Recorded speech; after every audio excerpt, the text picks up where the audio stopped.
This is the one side, if you have never made before, that you absolutely must make for this year's Thanksgiving and Christmas, and probably at least once a week forevermore. And that is a fermented cranberry sauce. Now, this is going to taste nothing like what you're used to thinking if you're used to having a cooked cranberry sauce, or even, the congealed can thing that comes out that's called cranberry sauce.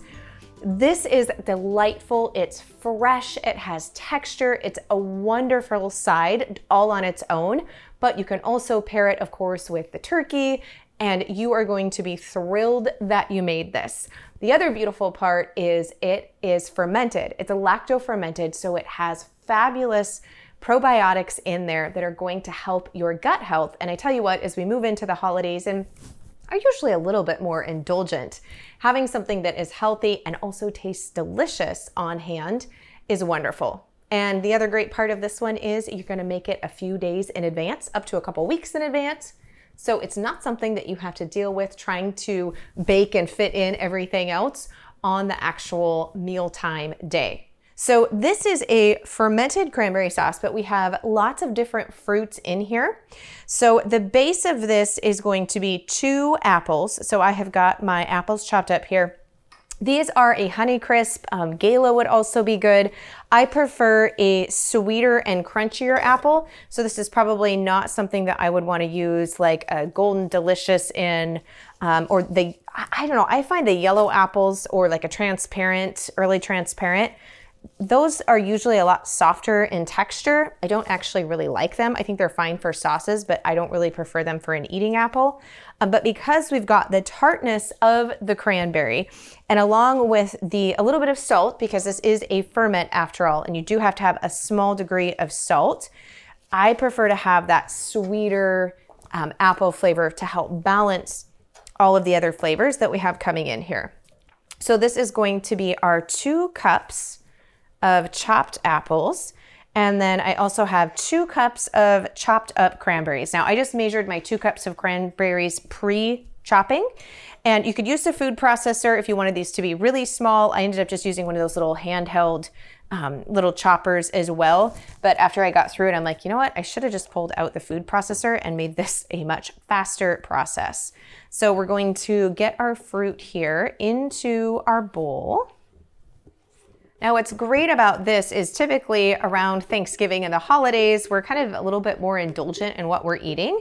And so it's phenomenal to help with gut health to be able to offer in some type of fermented food, which this is.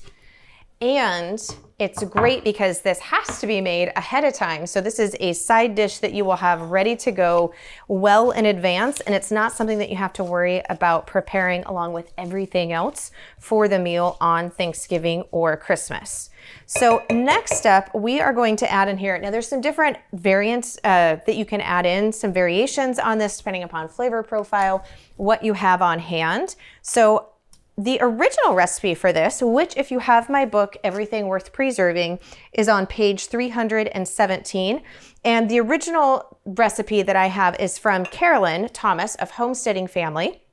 And so I'm making some slight variations, and that's the beauty of making all of this yourself, is you can do whatever you want flavor profile wise. So if you are just doing this straight with the cranberries and the apples, then you're going to be adding a 1/2 cup of a starter ferment liquid. So I have some leftover brine from a previous ferment that I'm going to be adding in here. You could use whey, you could use kombucha, anything that would have that live lacto fermented in it as a starter. So we're going to do a 1/2 cup of that. And then I'm going to add in a 1/2 cup of dried fruit. Now, Carolyn's original recipe called for a 1/2 cup of raisins, but I love dried cherries. Dried cherries are my absolute favorite.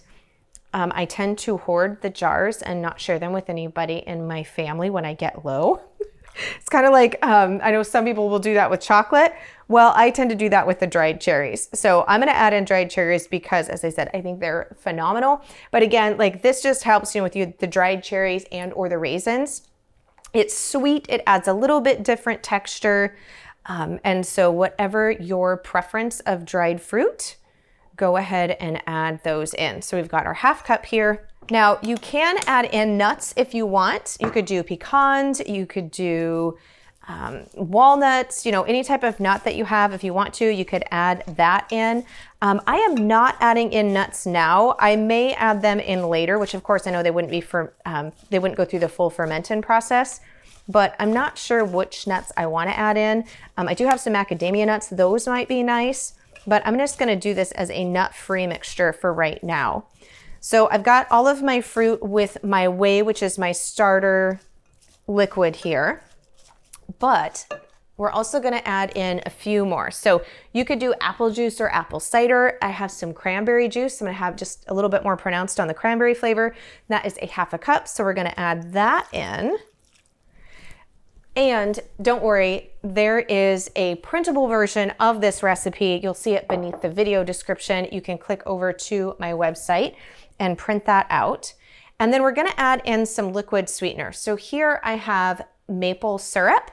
But you could use honey, you could use succinate, you know, whatever sweetener, liquid sweetener you want. And of course, each of these are going to slightly change that flavor profile. I love the flavor of maple. So we're gonna add that in here.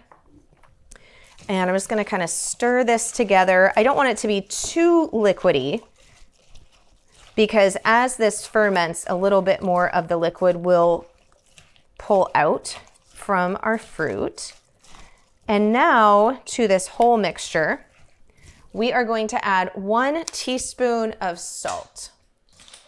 And that is going to help any yeast from taking over and just help this ferment.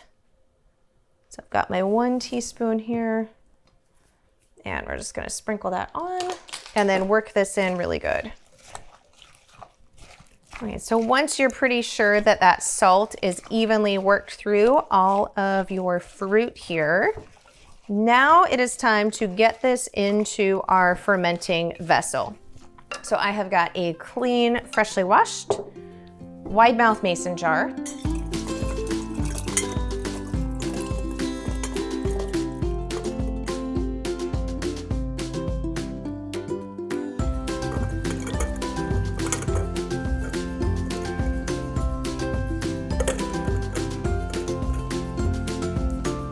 You want to fill your jars to a generous 1-inch headspace. So after you have your jars filled, and you want to make sure that they're fairly even with this starter liquid that we've got in there that includes our sweeteners.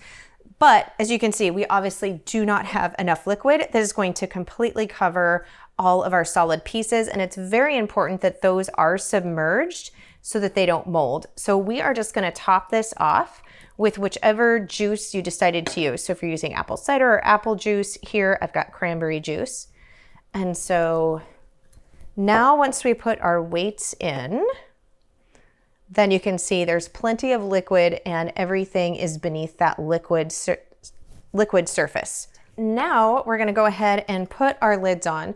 So these are the airlock system lids. I really like these, especially if I'm doing things that are fruit or a little bit higher in sugar content, which tend to ferment faster and sometimes can have, they can develop canned yeast a little bit faster than vegetables.